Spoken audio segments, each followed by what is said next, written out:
Welcome back to Feedback here on The Voice, 8:30 a.m. WEEU and online, WEEU.com. Are you ready for the Reading 120? Get fired up. It's this Saturday. The Classic of the Americas is an international cycling competition that is staking its claim as the greatest single-day road race or classic in all of North, South, and Central America. We're talking about top professional teams will all be in attendance, including racers from Mexico, Guatemala, Finland, Sweden, Holland, France, Canada, the Dominican Republic, Colombia, and, of course, here in the United States. And joining us right now in the studio to tell us more this hour is a Reading 120 promoter and former pro cyclist John Eustace. John, good morning. Good morning. How are you? I am loving life. What has the last 24 hours been like? And more importantly, what are the next 24 hours going to be like? Both of them share one quality, no sleep.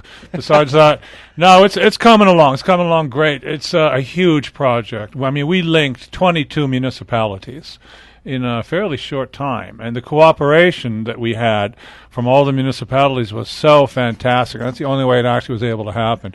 There was such goodwill between the city of Reading and the county of Berks, from the county commissioners to the mayor's office on down to all the borough and township supervisors.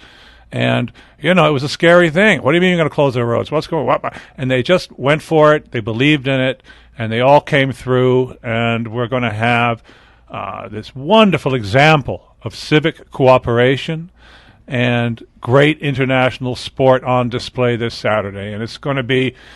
That's the real beauty of cycling, is the great road race, is linking all of these communities and creating this giant tableau, this beautiful scene that the race goes through and connects with these great distances. So we couldn't be happier. First year event, grand start, wonderful teams, wonderful, extraordinary media coverage, and it's only at the beginning. How about this music that Dave Klein prepared here, huh? Is that awesome or what? It's lovely.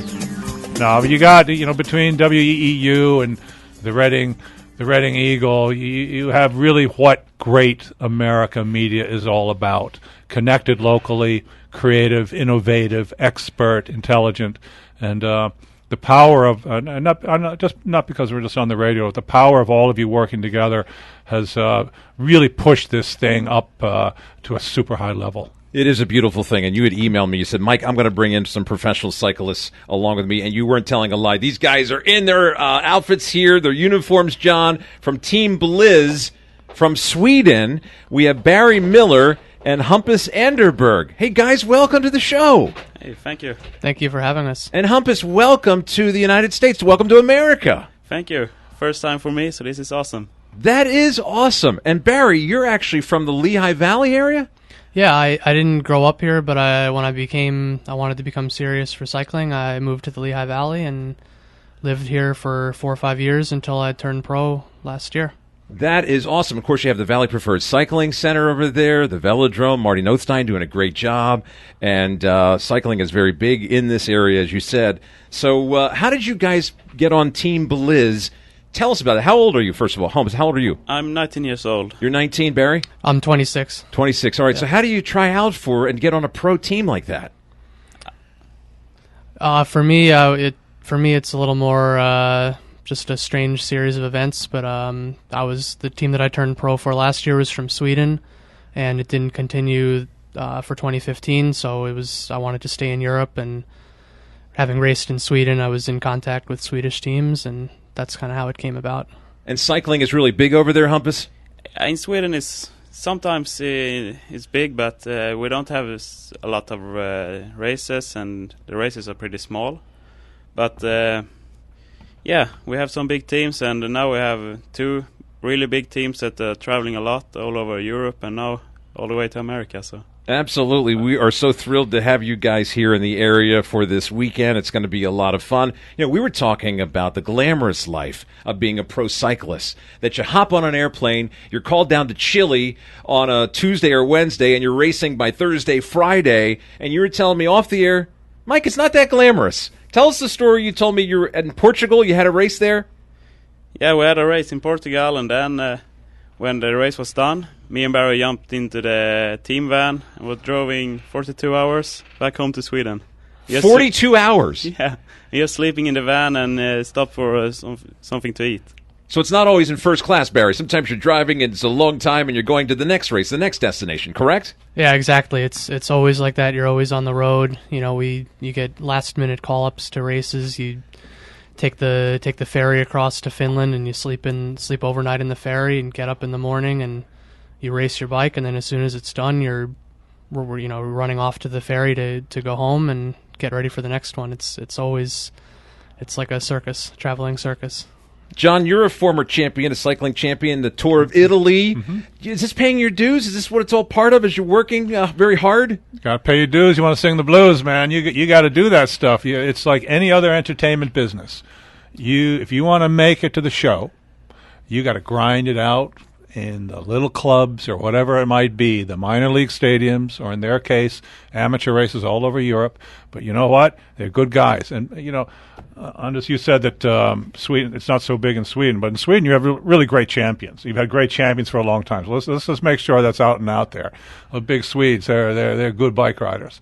And they're coveted now. The Northern Europeans are the most coveted, and the Colombians are the most coveted riders in the peloton right now, for whatever reason. Well, for lots of reasons. They're real strong and they're real fast, and they don't complain very much. And they learn not to complain, which is, as you know, in any entertainment business, that's the number one thing. You can't have prima donnas unless they're super good. And even the super good ones, they just go to work. But the thing about being a great bike rider is you got to endure. You got to suffer. You got to suffer all sorts of inconveniences and not complain. You just go on, you show up, and you race hard. And these guys, this is the proving ground they're going through. Go to Portugal, okay, come back, all right. And they do what they do, and the riders like that who learn that tough kind of formation, that's what makes the pros. Because, you read a lot about professional sports, and, people say the spoiled professional sportsman. Let me tell you, bike riders ain't spoiled.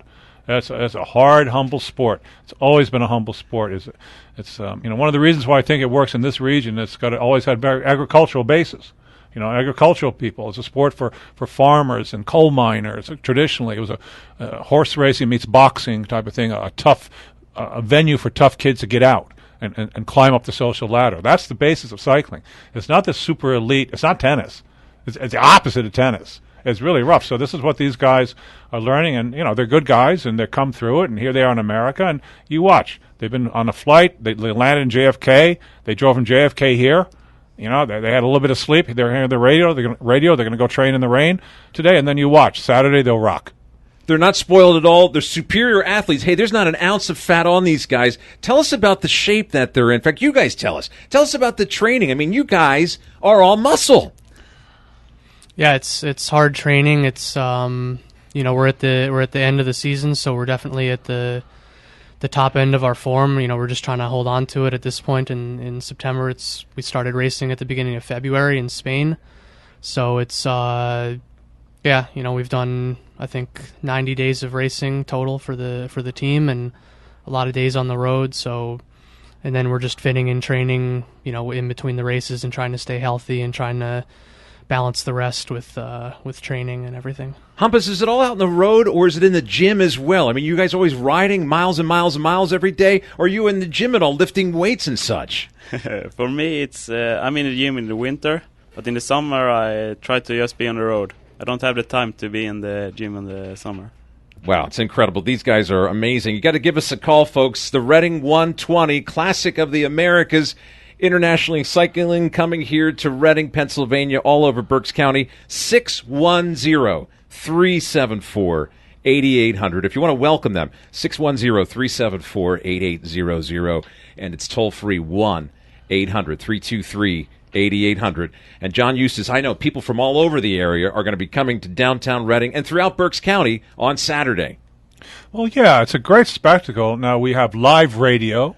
We have live television, 2 jumbotrons. We have a beer garden. We have food trucks. We have partnered with the salsa dancing in the streets, the salsa dancing. You guys don't even know this.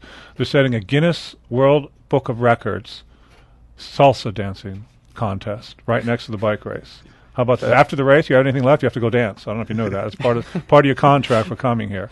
Anyway, and it's just and we have kids races through the bike hub. So if anybody wants to get their kids into a bicycle race and to race up the same straightaway these guys are going to race on, go to the bike hub or it's the Greater Reading and Berks County YMCA. Is that the proper title? They have application forms there, and you have to have a helmet. Application form. It's all free. Thing about cycling, it's free. That's why also it's a humble sport. There's no stadium tickets, so no $25 hot dogs. It's a free sport, and it goes to the people. You don't have to go there. It comes to you. So it's a wonderful evening for the family. And what's more is the brilliant design of the race course, I might say, allows, which took a lot of people. I'm just the editor. I send the locals out there, say, tell me what to do, and then I edit. Yeah. So, but it allows, if you're in City Park, in Reading, you'll see the race 10 times. People in Europe, they wait for hours and hours and hours to watch the riders come by once, like Alpe d'Huez. Like, just so you know, Alpe d'Huez is a famous mountain climb in France, right? This finishing climb, I calculated it all out. It's Alpe d'Huez cut up into 5 pieces. And so you get to see them 5 times on all those switchbacks, this Duryea Drive switchbacks. City Park, have a picnic, free picnic. The race goes up one side, down the other. That's 10 times. And even along Washington and Walnut Streets and 6th and 5th, you can walk from one block to the other and see them pass twice as well. So it's a wonderful active day to walk around, see the race at various vantage points, maybe go to the hill, maybe go to City Park, ride down to the finish to watch the finish. It's a great day of, just not just sitting in a chair. And you can listen to the live broadcast the whole time on WEEU, which is going to be, for everything I've seen, that's an incredible level live radio broadcast. And like baseball, cycling's really good on the radio. We're going to have a great time. Do you guys feed off of the audience when they bring and they have the cowbells and the whistles and, you know what I mean, when the peloton goes by? Do you guys feed off of that energy? Yeah, absolutely. It's always said that you can push yourself much harder in the races than you can in training, and that motivation comes from the spectators and from sometimes you don't even you're not even aware of it, you don't feel it or hear it, but your body senses it, and yeah, you can just push that extra 10% harder on with all that energy. And Humpus, over in Europe, do they really cheer loud and they make all these noise? John, what's the one called? The Volvozuva? What's the longhorn that they have? No, they don't do that. No, that's the soccer guys use that. The Volvuva, whatever. Volvuva, what do they do over there in Sweden? Yeah, in Sweden they're screaming and they're jumping and it's all crazy all the time. So you want everybody here in this area to do the same thing when you guys come by, right? Yeah. It's going to be great, folks. The Reading 120, 610-374-8800 and 1-800-323-8800. And as John Eustace said, it's going to be on WEEU and WEEU.com. Our live coverage starts at 10 a.m. and goes all the way until 4 p.m. We're going to have more with our guests, and we'll include your phone calls as well. You're listening to Feedback on the Voice, 8:30 a.m. WEEU, and online WEEU.com. You're listening to Mighty Mike in the mornings on Feedback on The Voice, 8:30 a.m. WEEU.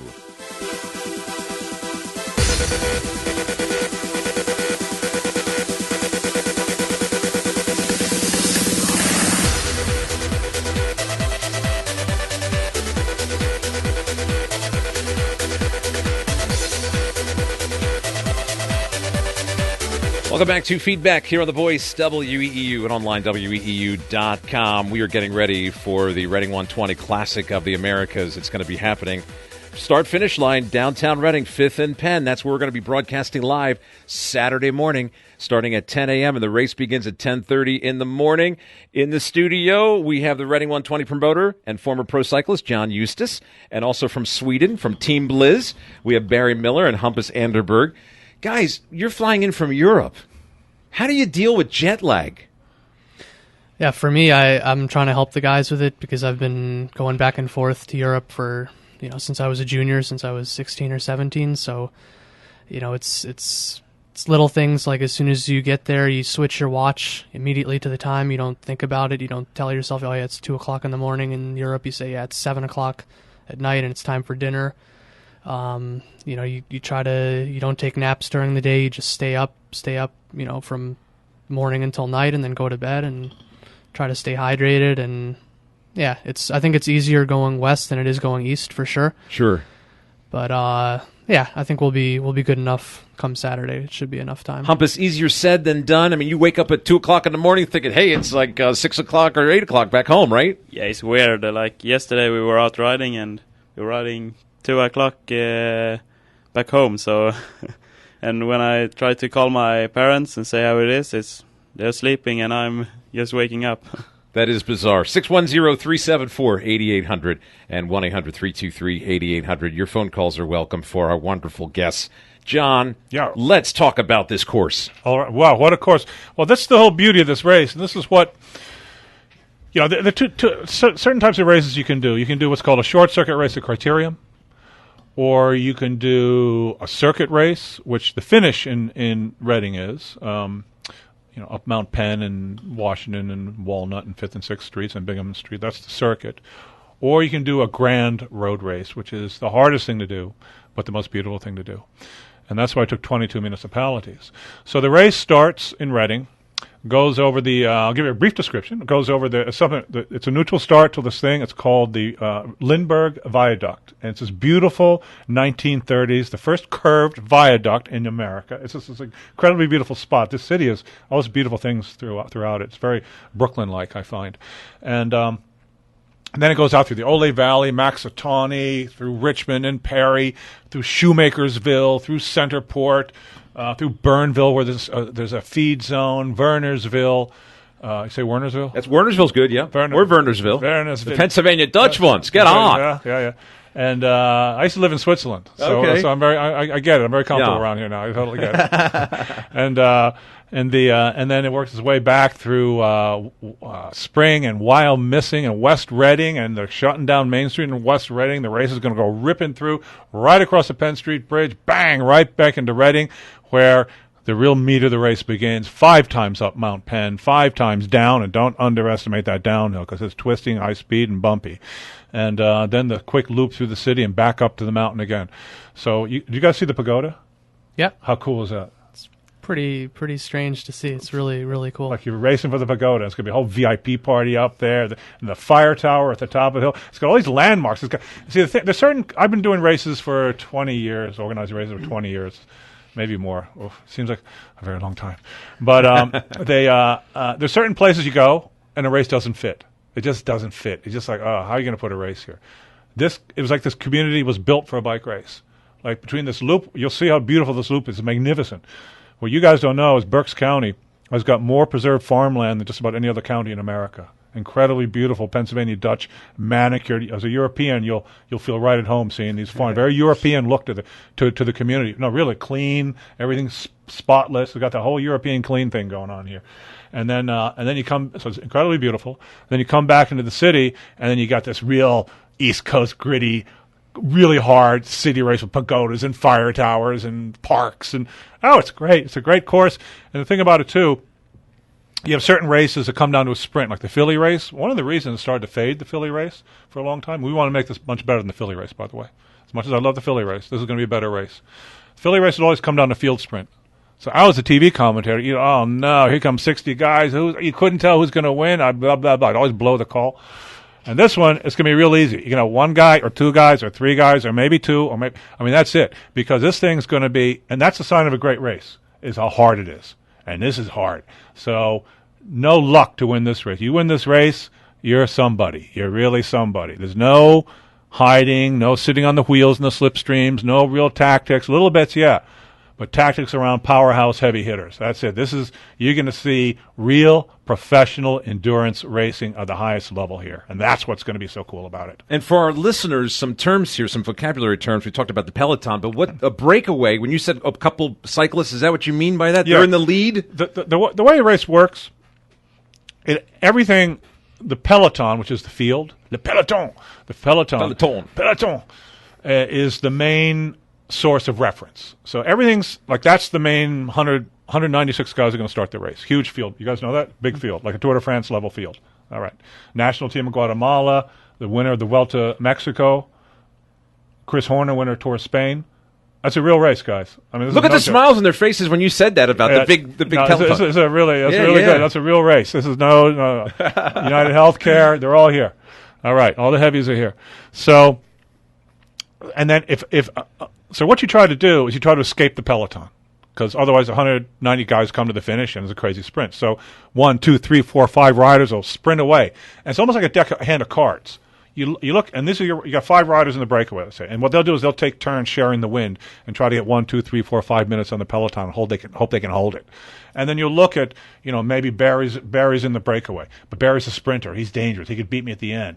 But maybe this other one's not a sprinter. He's good. Maybe I can beat him at the end. So it's all calculation of who you're with and how you're going to allocate your energy resources. And that's how everyone's analyzing who's in the break, what are the strengths, what are the weaknesses, should we let him go, should we chase him down, does that serve the team interests? It's incredibly tactical cycling, and it's very much like a chess game or a poker game on wheels. And so that's what a breakaway is.